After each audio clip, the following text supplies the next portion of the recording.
今晚又嚟到呢間餐廳食飯啦。呢間餐廳平均每個月都會嚟1至2次食嘢嘅。今次呢係咁多次最差同埋最失望嘅一次啊！今次唔知點解啲食物質素差晒。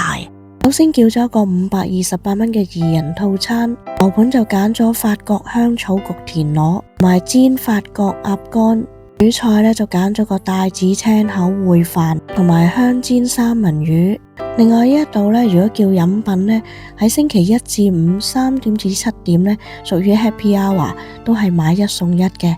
咁叫咗個飲品呢，就有洛神花茶加芒果果蓉加檸檬汁加話梅嘅飲品，叫咗一杯凍一杯熱，飲落去呢，感覺飲糖水咁啊！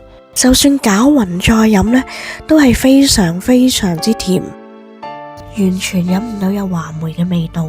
因為上一個月嚟食飯嘅時候呢，都係有叫呢個飲品噶，但係呢，同今次嘅味道呢，係完全唔同噶。跟住嚟咗個生蠔啦，生蠔味道 OK 嘅，入口呢都感受到新鮮嘅海水味。呢間餐廳嗰啲生蠔呢，一向係 OK 嘅。餐包嚟到嘅時候，咬落口呢，感覺個包呢係擺咗一段時間噶啦，所以都冇再食啦。個餐湯都好一般，唔夠 creamy。個法國田螺呢，一擺落口呢，哇，真係鹹到不得了啊！即刻要飲好多水啊！而嗰個鴨肝呢都 OK 嘅，帶子青口意大利飯食落去呢，覺得飯還飯，帶子青口又還帶子青口一堆咁樣，同埋嗰個飯嗰個汁呢，完全食唔到嗰個味道出嚟啊！香煎三文魚就叫咗7成熟，咁食落去呢，都係好嫩滑嘅。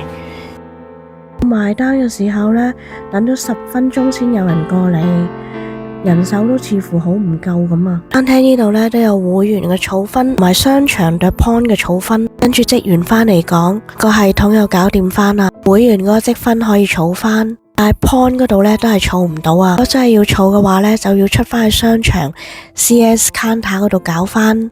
我覺得一樣奇怪嘅嘢呢，就係仲有一樣好出奇嘅事，喺 OpenRice 訂位嘅時候呢，有寫明係慶祝生日嘅。以往呢一度呢，食完飯之後呢，都會有一個小小嘅甜品送返㗎，但係今次呢，居然係冇嘅，亦都冇人問我哋，咁就算啦。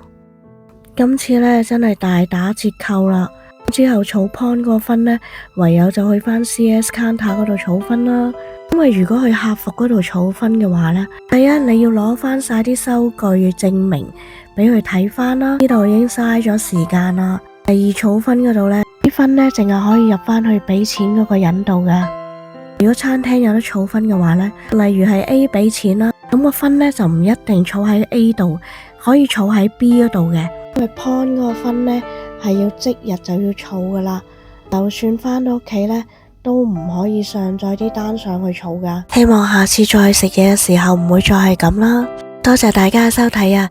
未訂閱嘅朋友都快啲訂閱同俾個 like，等你哋分享呢條片出去啦。